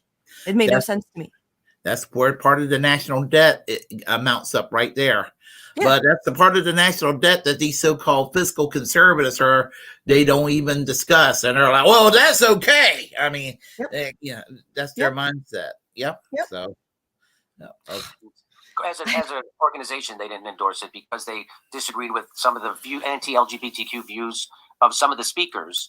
And, the opinion of this show is that Frederick Douglass said, I'll unite with anyone to do right and with no one to do wrong. And so right, and Martin Luther King said, if you're comfortable with your coalition, it's not big enough. And so how do we get by how do we build a real anti-war or a peace movement that's big enough to make a difference with people not willing to come together with a big group of people they might disagree with on other issues? I think people will start coming together, Jimmy, as this drags on more and more, and we understand how important it is that we reach out to people who might not agree with us on other issues. I've been going, in these hearings, I'm sometimes fascinating about some of these Republicans and why they've been voting against the money for the war, the money for Ukraine. And some of them because they want to use that money against China instead, or stop the hordes from coming in to invade our country from Mexico. But there was one guy, for example, in the last hearing who was asking really probing questions. And I went up to him. He's from a really red district in Tennessee and said, why are you asking such probing questions? He said, because I hate war and because this is all a scam. He said, you should look up how many of these Congress people in this committee have stocks in the weapons companies. And this is someone that would be considered a right-wing Republican. So you never know. And Jimmy, I remember back in the Iraq war days, remember the guy who wouldn't let French fries?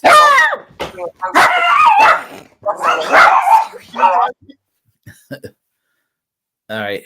Freedom fries. Freedom fries. Yeah. Walter Jones, Mr. Freedom Fries. And we thought, oh, what a nutcase he is. And then he lives in a district that has a big army base. A lot of the people in his district were sent off to Iraq and Afghanistan, and he went to every funeral for every young man who was killed there. And he became the most anti-war guy you could imagine. So actually, there's a story about Walter Jones. And Medea Benjamin, I believe, knows this person. Patrick O'Neill, who's a friend of mine. He's also friends with Matthew Ho, who was the Green Party candidate for U.S. Senate in North Carolina last year. He ended up turning. I mean, he was like Southern Baptist. He converted to Roman Catholicism, and even though he was pro-life, still on the abortion side of the equation, he turned against the death penalty. He turned against torture, euthanasia, and capital punishment because of it. And he said that he would never support another military action, a war again. So he ended up being one of those Republicans that kind of took a sort of like a Ron Paul style foreign policy, still not perfect ideologically, but, improved and evolved. Yeah. So, anyway, and I think she knows the person that I referring to, Patrick O'Neill, who's a friend of the Willy Bragg Show. And anyway, and I'm supposed to interview him in the near future. That's going to be an interesting interview. I'll go into details about that later. But anyway. Well, you never know. We have to look for allies in Congress wherever we find them, and we have to look for allies in the general public. We have to get the environmentalists to say, if you you got to understand that war is catastrophic for the environment. We have to get the folks in the trade unions to understand that this is not good for building sustainable jobs. We have to get the faith-based movement to be more vocal of saying, this is not good for human beings. And we have to get people who have been fighting against nuclear weapons and the arms industry to come out and say how dangerous this is if we actually keep moving forward, how we get closer and closer to a nuclear catastrophe. So there's a lot of sectors of the economy that we could go to say nothing of the general public that has now spent over $110 billion on this war and counting. And Biden bragged about how we're paying pensions for the workers in Ukraine when people in this country aren't getting their pensions. So I think there's going to be a lot more discontent, a lot more questioning. And I've been traveling around the country with this book, going from city to city to city and trying to stir up more anti-war sentiment. And I'm finding a lot of people are seeing through the media propaganda and really want to push for a settlement. Watch cable-free live. Oh, gosh. That's so embarrassing with the ads. I'm so sorry. With no hidden fees or long-term contracts. Sign up. Yeah, I find, I travel all over the country all the time, meeting a lot of different kinds of people, and nobody seems to be up on this war, right? So, but it's a manufactured consent for this war, like as all wars are. They have to go out and manufacture consent. Nobody wanted to go to war in Iraq or Libya or Afghanistan or Syria. They had to convince us, and they get the people in the media to do it. How often are you invited on corporate media like MSNBC or CNN? Zero. I used to be on Fox News under Obama because they like, people on the left who'll come and trash a Democratic president for things like his drone strikes. But I try all the time. I used to be friends with a number of people who have their shows on MSNBC, and they're the people who book those shows to say, "Oh, Medea, you're blacklisted for this show." So unfortunately, I can't do that. And Jimmy, I also write a lot of articles with my co-author, Nicholas Davies, and we kind of make a ritual of every month sending a toned-down version of the article to the more mainstream press. And since this war began, we have not been able to get anything in. We covered Jon Stewart, and we were making fun about he got in big trouble for making a joke about the lab leak theory. And I said, boy, imagine how much that, because all the Democrats turned on him. And I said, imagine how much they turned on him if you told him the truth about Ukraine, which he never will. He never will. Isn't that amazing to see Jon Stewart turn into this guy? He's pinning medals on Nazis at Disney World now. Did you ever think that he would be pro-war like this? Isn't it crazy? No, and it's, of course, not just Jon Stewart. I mean, I have friends who are Quakers their whole lives. The war is not the answer was the motto they grew up with. And they say, well, this one is different. There's so many people whose heads are turned around with this. And, even if they have a different analysis about how this war started, why it started, what the context is, what is the answer? The answer is peace talks. You got to come to the same conclusion. Otherwise, you're just saying, okay, let these Ukrainians die for whatever the cause this is. And I think it's so crazy that these 30 Democrats who signed that letter way back in October saying negotiations are now afraid to say anything. I mean, for them, just the word negotiations is like a dirty word right now. And we have to turn them around. Do you notice when people say this is different, then they go on to justify it with some old World War II shit? Like, oh, how is it different? It's like Hitler, and they use the same thing and tell you it's a different war somehow. Right. The only way to end the war is going to be to negotiate. And so let's just get there faster. But the problem is, as you know, the West and NATO and the Biden administration and this government does not want peace. In fact, there was a peace deal that was around the table. They were ready to sign it in March of 2022. And then they sent Boris Johnson from the UK over to stop and kill it and told Zelensky to stop it. Or else NATO will kill him, or the Nazi, the right wing in Ukraine will kill him. They've already said they would, the right guard. So, well, and then we have confirmation about how the West just blocked the peace talks back then when Naftali Bennett, the prime minister of Israel at the time, of course, there's a conflict much closer to home he could have negotiated, but he was trying to negotiate the one in Ukraine. And he said he was going back and forth from Kyiv to Moscow, and a ceasefire was really close until the West blocked it. So, there are examples and examples. And of course, now we have the Chinese peace plan where the Zelensky said favorable things about it and Putin said favorable things. And the U.S. comes and says, oh, no, that's a terrible idea. That would be against the UN charter to have a ceasefire. Go to jimmydore.com to see my new stand-up special, COVID Lives Are Funny. For only $10, you get to become a premium member, too. Okay.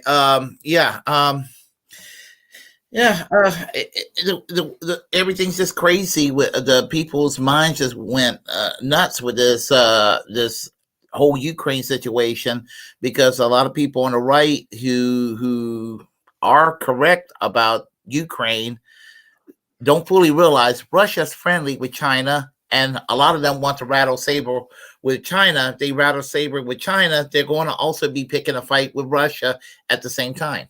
I just don't get the right when it comes to the Ukraine. Even the ones who are sympathetic toward Russia, then if they go and want to start a fight with China, they're still going to fight. They're going to still have a fight with Russia. Mm-hmm. Yeah, I know, it makes no sense to me. Yeah, but she does make a good talking point about asking these Democrats, like, you want, like, people to keep dying over this war. Like, why aren't you, stopping America from stopping these peace talks?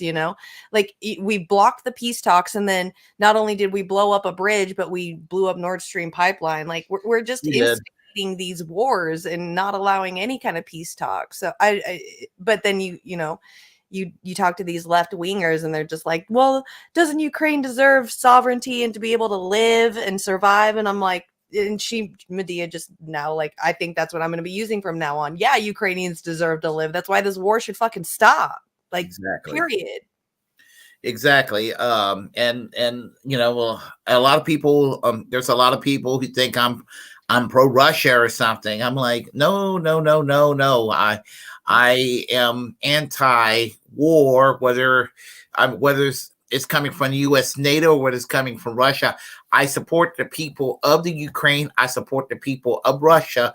I support the people in these countries, not the assholes who are governing these countries all across the board, whether it's the NATO countries, whether it's Ukraine or Russia itself, or China. I mean, they all got this in common. They're all governed by assholes. Yep, absolutely.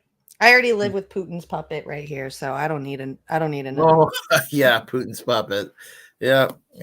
She's pure evil. Yeah. I have a friend that I make jokes about Tulsi Gabbard all the time about, because everybody's always calling her a Russian asset. So I always make Russian jokes about Tulsi Gabbard. So I mean, I do think she might have some Russian sympathies. I'm not criticizing her for it, but she does sound like she has some Russian sympathy sometimes when she talks. But I'm not gonna go all Mitt Romney and Hillary Clinton on her over it. Right. Yeah. Who cares if somebody likes Russia? So yeah. So I mean, and I understand why she does. I mean, I understand where she is coming from. I understand her perspective. But you listen to her, you read between the lines. She's rooting for Putin. It's funny, but I'm not being judgmental either way. Just right. I'm rooting for the aliens. So yeah. So we have Sherry Weiss told us all that Happy Easter to you, Sherry. Happy Ostara. All right, let's see here. Look at all these sexy people, says Warren. Well, thank you. I try to maintain. It's all for you, Willie. There you go. Oh, look at Odin made an appearance today. Wow, Mr. Odin, you never come out. Hey, big boy. See, hey, I don't see this video on the KRTD YouTube landing page. Because you're not streaming on it today. Yeah. Warren fixed that for her. Yeah, once a week. Yeah, let's see. Yeah, he explained that to her. Let's see. All right. Which it sucks because I tried to find your show again. Like, you started coming up on my search engine in YouTube, but ever since this new guy, Alvin Braggs, has been all over the news, your show is gone again. I can't find Yeah, good Lord. Yeah. Maybe when this whole thing blows over. Yeah, I know. Yeah, that's okay. That's all right. Let's see here. This video is like it's following my life this weekend, says Sherry Weiss. I had to end some friendship because of this Trump crap with fellow boomers. Oh, the thing about Trump, I mean, he kind of I mean, a lot of relationships been kind of affected because of Trump. A lot of people take stuff personally because of Trump. Let's see. These shit lives in the NYC and another level of cold. Oh, yeah. Warren's referring to the first video we watched. The Do Dissonance one, yeah. Yeah. Daniel Berry Sports Highlights say, yo. And she is funny, says Sherry Weiss regarding Misha Poland. And hi, Willie and Jimmy, says Snipe Hunter. Playing playing NMS and watching Willie, says Les Bones. How you doing, Les Bones? So mad at him. Let's see here. The peace movement of the 1960s was influenced by the folk music because many of the folkies in the 50s were former commies and were active in the 30s. The music, an important part of the peace movement. I could see that. And I think the very first shit lib song about the shit libs was Love Me, I'm a Liberal by Phil Oakes. You ever heard of that song? Mm-mm. Yeah. If you ever listen to the lyrics of Love Me, I'm a Liberal, you will understand he was complaining about the shit libs of his day. Yeah. Let's see. Jimmy Says World says, I hate you so much less. Purple crying. Okay. All right. Gee, who's this Jimmy Says World? Let's see. Hey, Sherry says Les Bones. Sorry for the language, but it took a fewer letters. No problem. Hi, Les Bones, says Sherry, and looks like we're almost done with the chat line here. Hand pink waving. Let's see. She is so right about the mansions. Yep, the mansions. Arlington, Virginia, that area near DC is quite a spectacle in that regard. Let's see. You ever been to DC, Jimmy? No. Yeah. I'll go there every once in a while. I guess I'm a little more familiar with it now in the last year, but usually I drive through there more than anything else. Yeah. Right. Sorry, Jimmy. Eyes purple, crying orange, and covering eyes. Let's see. Fuck you, Warren. I'm so over it. I hate them so much right now. Let's see. Les Bones. Let's see here. Okay, person turquoise waving. Okay, get ad block. Les Bones. I had an ad block, but it's kind of fucked right now. Let's see. I'm gonna have to get a new ad blocker. Made it, girlfriends. California Fools. Yep. There you go. Doing good, Willie. That's great. Let's see. Done gaming, Jimmy. Laughing That's out. why I said fuck you, Warren. I'm so mad. Odin is so pretty. He is, I know. He never comes out. He's like one of those like what do you call him? Like the Omega males, I think they're called, like kind of like Keanu Reeves, where they're like really mysterious. You don't see him very often, you only get to, you're like always wondering about him. That's Odin. That's like my cat. He's like the Keanu Reeves of cats. He's like very mysterious. He only comes out every once in a while, and you never see him on camera. He is very, very camera shy. So to see him in full force right here is very new. I've never seen him out here like this. What's up, big boy? He's he's so majestic. He's like my unicorn right there. Yeah. Oh yes. He's so majestic. All right. Well, I guess I guess we'll make that final announcement about the Assange event because that's important. So let me go ahead and do that real quick. Let me find that right there. And on this coming Tuesday, from 4 p.m. to 6 p.m., there will be an Assange event at the Department of Justice to protest the arrest for Julian Assange, and basically to if you can make it, go there, and hope. Let's hope something happens. We'll see what happens.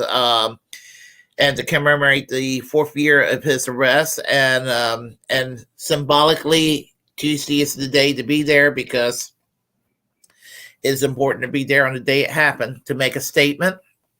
It lasts from 4 p.m. to 6 p.m. Eastern Standard Time.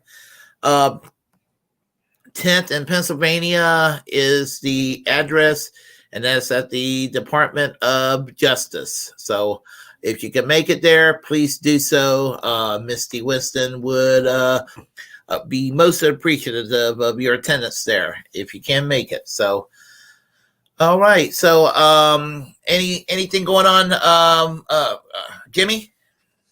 Yes, my show, What, Monday through Friday, that is at 1 p.m. Pacific, 4 p.m. Eastern over at KRTD. So far from what it's looking like in the audience right now, I am on the lookout for some new best friends because mine fucking suck. You guys suck. All of you suck in the audience. Les Bones, Warren, you both suck. I need new friends. So I think this week I am going to find me some new best friends because y'all suck. All right. Y'all heard that there anyway. Yeah. So yeah, be sure to watch Whaat every afternoon at 4 p.m. Eastern Standard Time. Let's see, that's 1 o'clock Pacific, right? Yes, 1 p.m. Pacific, so that's like 4 Eastern, right? That's right. So yeah. He said cope. I'm not coping, fucker. I'm finding new friends. Y'all are done. Blocked today. Oh, so that means there's no secret show this Saturday, or will there be a secret show this Saturday? Canceled. We're canceled. Oh no. I'm voting for Crab for president now. Oh, okay. Yeah, there you go. Yeah, the plot thickens, folks. So that's right. That's right. So anyway, yeah, so be sure to subscribe to KRTD Media. I got that in the description box below. I got Jimmy's links below too. So be sure to follow her on all the platforms, and it helps this sort of thing, just sort of helps everybody in independent media. Somebody gave me the nicest compliment yesterday on the Secret Show. Oh, what was it? He said that I was like the Andy Warhol of independent media. That's awesome. I was choked up. I was like, I like that. Thanks. Yeah, I had to brag about that. So you're a rock star. There's a lot of people out there that really, really like you. Yeah, I'm a big Andy Warhol fan. So I was a declare art major for 20 minutes at East Carolina. For 20 minutes. Yeah. So that's awesome. Yeah. And I literally, when he died before I turned 18, I literally cried when Andy Warhol died. Okay, you be Andy Warhol. Can I be the El Salvador Dali? That would be absolutely awesome. Absolutely. There you go. It's a deal. It's a deal. All right. Oh, Yankee Tanky's here with us. He hopes that we're all doing well. How are you doing, my friend? What's up? And Sam Cedar is here too. Oh, hi Sam. Hey, hi Sam. How are you doing today?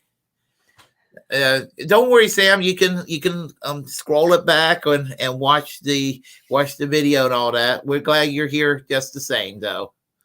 So anyway, Warren said he's gonna bring Tusker on to replace me for the secret show. So I'll let him do it because she's hot. So I'll let him get away with it. She's like a hot version of me. I'm like the ugly twin of her. So I'll take it. Oh no, you're not. But trust me, you're not ugly. She's so hot though. Tusker, that girl is banging. Woo. She's attractive. But I mean, you know, as I said, no doubt about it. But yeah, but you don't ever say you're ugly. You're not. Definitely not ugly. I'm like the Wish version. Yeah. No. I like the gothy Morticia Adams kind of look. So there we go. Yeah, I've always kind of liked that style anyway. So anyway, everyone, I'm going to sign off real quick, and I hope to see y'all soon again. And be sure to subscribe and hit the like button, hit the notification bell, and I'm going to cut my closing message real short. So talk to you all soon. Take care. Bye-bye. Whoops. Okay. There we go.